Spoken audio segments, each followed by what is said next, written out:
Paul, on President Obama's first full day in office, he issued a memo expressing his commitment to openness and transparency in government, just like his campaign. And it said, openness will strengthen our democracy and promote efficiency and effectiveness in government. We spent a lot of time in the last few days with government officials, and I don't think they're all convinced that actually this level of transparency and openness will strengthen government. I think they see it as putting a lot of additional burdens on them and making a lot of getting their job done even harder because of the 24/7 news cycle and people misinterpreting a lot of this openness. What do you think?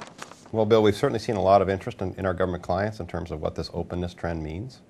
And I think there's a couple of very interesting dimensions to it. When you hear the types of statements that President Obama and other world leaders are making in terms of open government, they tend to come at it from the perspective of public data as a national asset, as a public asset that is something that should be leveraged and shared by business, citizens, not-for-profits, et cetera, which are very ambitious statements and setting of new expectations with respect to how data can be leveraged.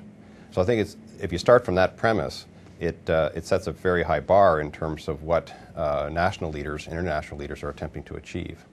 But if you take that to a more kind of granular level, a more working level, it raises lots of questions on the part of not just CIOs, but also program leaders in terms of what type of data can be made available, should be made available, and what are the consequences or maybe unintended consequences of opening up data which traditionally has not been accessible.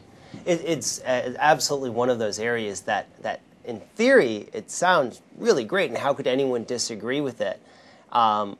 But then once you actually get into the nuts and bolts, you see, well, if we put out data that's actually not good data right now, it's kind of garbage in, garbage out, and you're not getting anything out of it.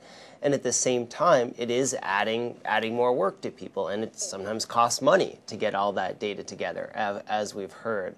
We're at the very beginning cusp of a major, major transformation. We've never seen anything quite like this before, and there are going to be some mistakes. Not all the data is going to be perfect, and I think we're going to have to, this is going to have to be one of those areas where we fail fast and fail small, sometimes where we have a lot of experiments and try to find low-risk experiments in doing this. Now, of course, in the Obama administration, one of the first big examples of doing this was with the stimulus money. It's $800 billion that went out in a very short period of time. And so it was very, very high profile at the beginning. Now, I think there's no choice there, but to choose some things that are a little less high profile is probably one way of going forward. But that's a fantastic example, because that's an example where we've seen it in Canada, we've seen it in other countries around the world, where that is a case where citizens really want to know, right, exactly, and really have the opportunity to ask. And it's really difficult now for governments to not share that kind of information. I mean, clearly people want to know if we're spending billions of dollars, where is it being spent, what's the status of what it's been spent on, what's the progress that's being made.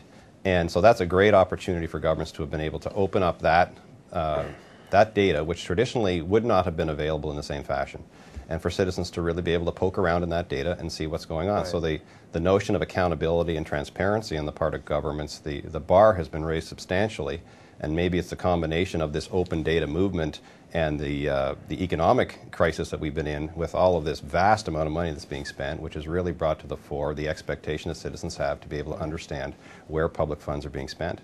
And you know what, I actually believe that this is going to increase accountability in many respects, and also doing it in a way that's not going to cost a huge amount of extra money for public tax dollars. And it's the whole notion behind open source, right?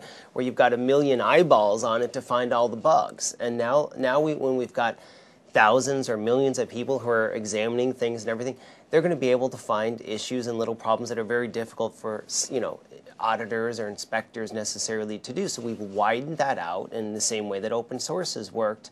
And I think what we're doing is kind of outsourcing some of that work into the citizens who should be looking at their government and at their democracy for this sort of thing. So I think in that respect, it's a really good trend.